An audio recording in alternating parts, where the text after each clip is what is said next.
welcome to Feisty Chess. I've got a game as white against Bavlipola on Lichess. 10-5, e4, e5. We're going to go for a Vienna game. I've been studying this a little bit lately. Here we go, bishop c4. Okay, d6. This is sort of a passive approach. Okay, let's keep going with our plan. We'll drop our bishop back. If he wants to trade, we're going to open up our rook.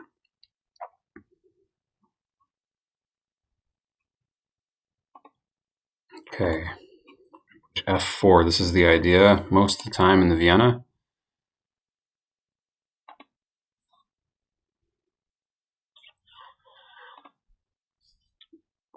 Black is playing very quickly here.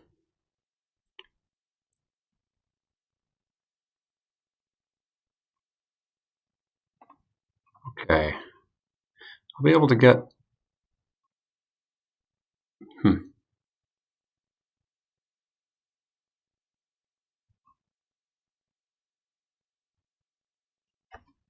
f5.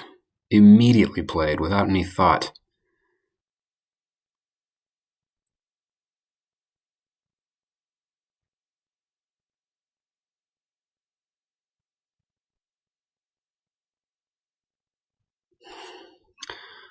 Go ahead and castle.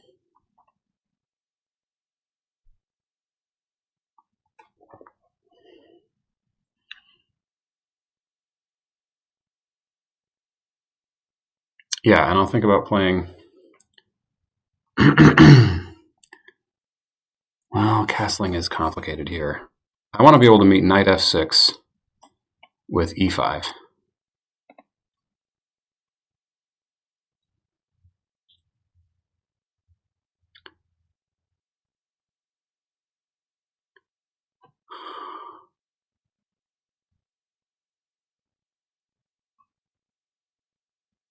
I suppose I don't have to be able to do that immediately.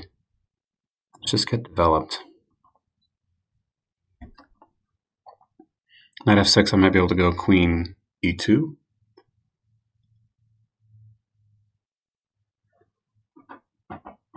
Okay.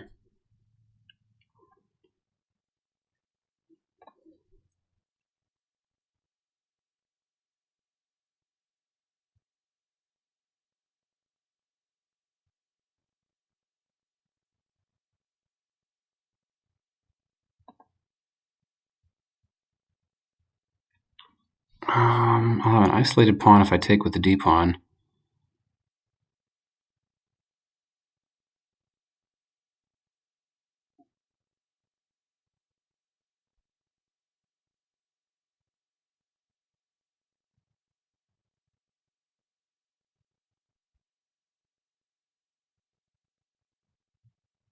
Okay, and I can meet knight f6. I like knight takes better. Looking at d5 here, but I can go knight to g5 maybe. I can even play that here.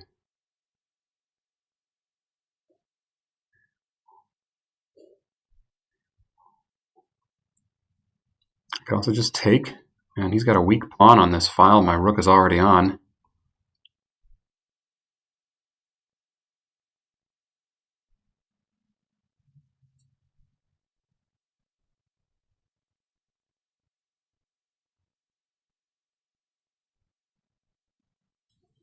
I could play knight f to g5. I could take on e6 and then get a knight into g5. Does that get me anywhere?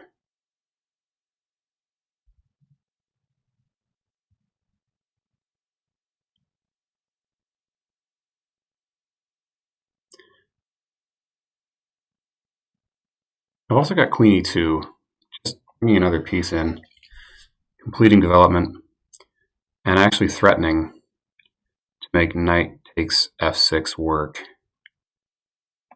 Also knight f6 and then queen e2.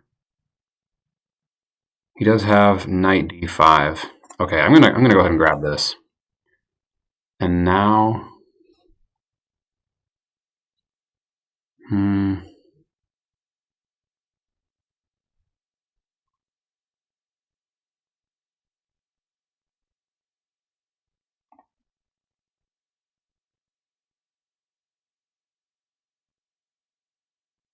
Just clearing off some of this f file and covering the d4 square with bishop d4. I might want to go knight d4. Force that trade of knights, and then I can capture with the bishop, and I'll be looking at this.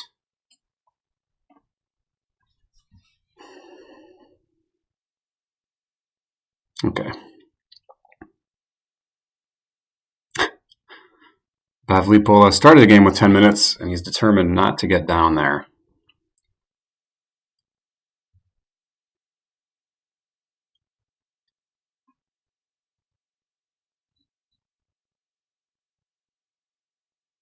Yeah, this forces a trade of knights, and then I'm just grabbing on f6, right? I don't see any dangers to my king immediately. So I'm going to play knight d4. I guess it doesn't force a trade of knights, but either it forces some kind of action here. Okay.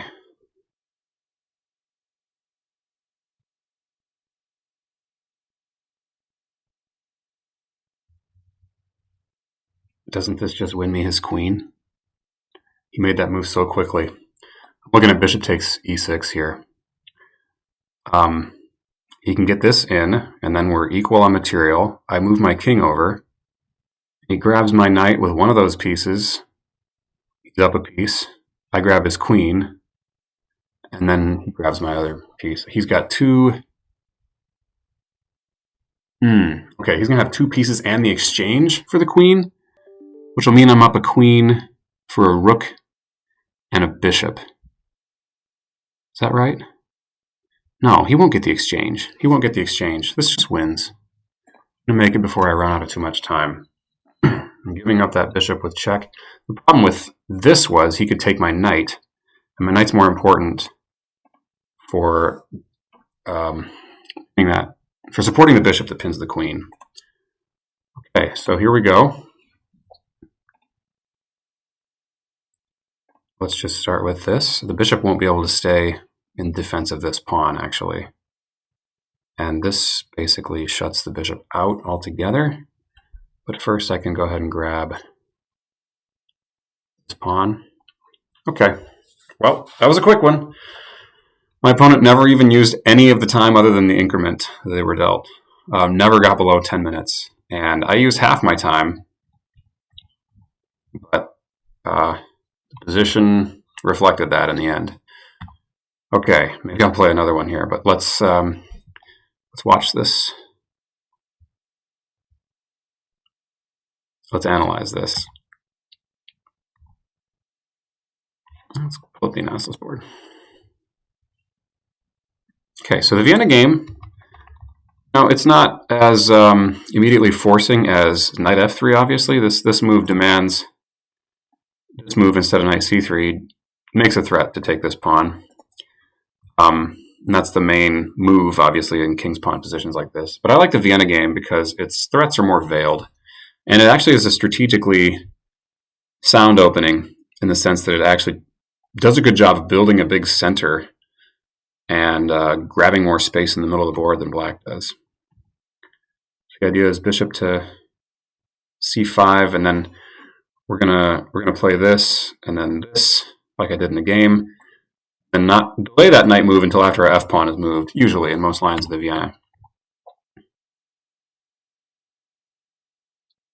I could have gone for f4 immediately. So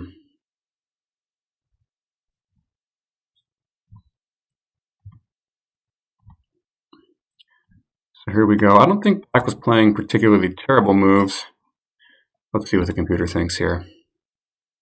Oh, it's got a pawn. I got a pawn advantage. This is my center and my development, and I don't think black has made the right move to castle kingside. And actually giving up the center and giving me a free tempo to develop my bishop.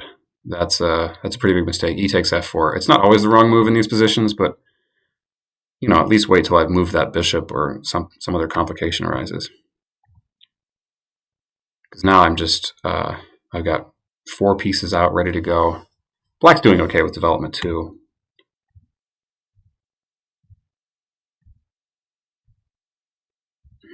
Okay, here, let's go back. Here, d takes e4, it likes better. Keeping a grip on d5.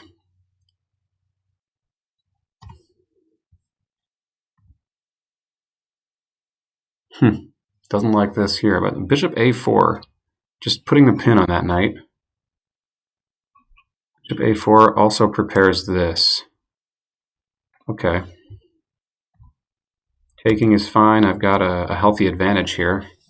Does not like bishop e3. Bishop takes e6. And then knight h4.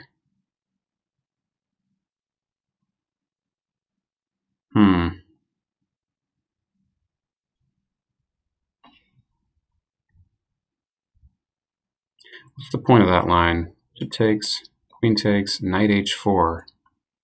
What's the idea here? We're just trying to limit this queen's movement. Queen f7. I don't understand why queen f7, actually. Let's try rook e8. Or let's... Let's try rook e8.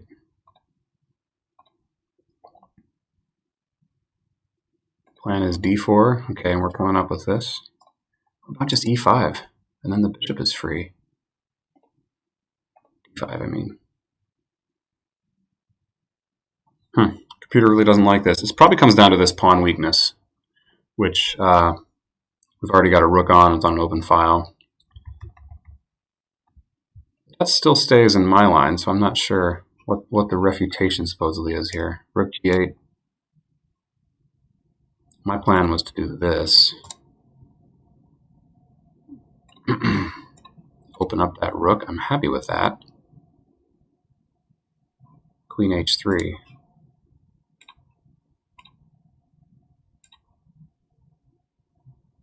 Okay.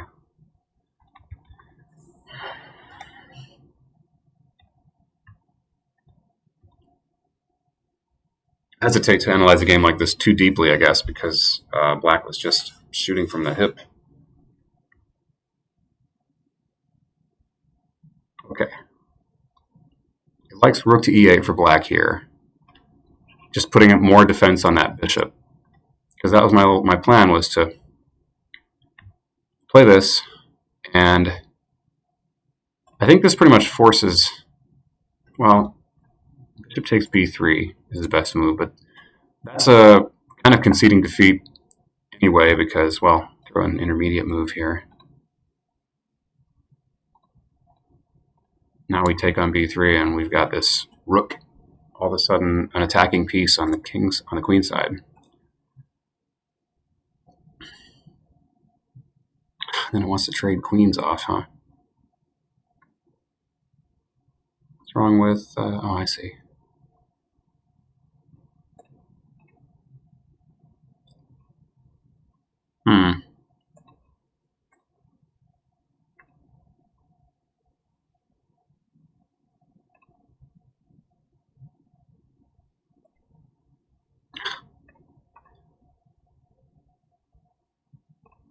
Oh yeah, we're gonna have that fork.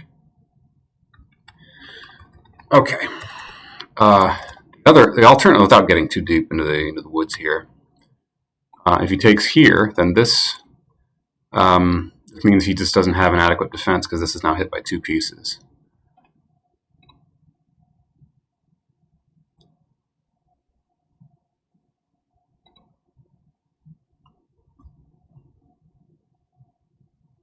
It's also hit over here. Okay. Yeah, the development advantage was a big deal. Okay, and I'm happy I found this. I realized I was threatening a piece. I didn't realize I was also threatening to pin the queen, so that this didn't work. Now, if I try this, it's like I still have an edge here, but now he has knight takes d4, and bishop back to e3, I guess. Yeah, because I want to make them take and open up that rook yet again. Actually, it looks like we'll be after a6. Are we not winning a pawn here?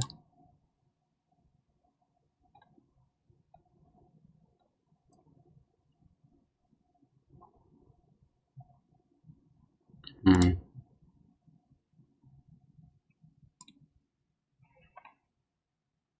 Okay, this is too complicated. Bishop takes g2.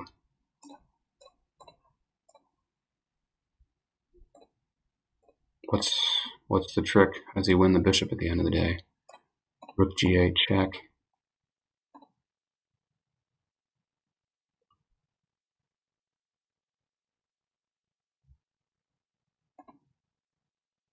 Mate in 2. Oh, look at that. Okay. Queen c6. Those long range moves. Okay. And now he's gonna Queen h3, huh? I'm not seeing. Oh, I can't come to the third rank. He's gonna skewer my rook. Queen h1. Now F8's gonna pick up that bishop.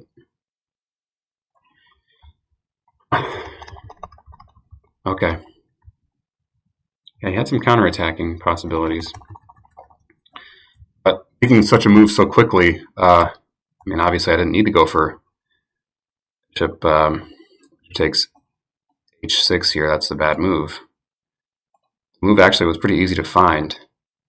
I know he can get rid of both of these pieces, but as long as this knight sits here, he's protecting that queen. So, yeah, this is how the game went. And I was just considering taking immediately on f6, which looks fine. Yeah. Okay, thanks for the game, Bavlipola. I would urge you to move a little more thought in your moves next time. Really play that like a bullet game. So that's what can happen sometimes. Stay feisty, everyone.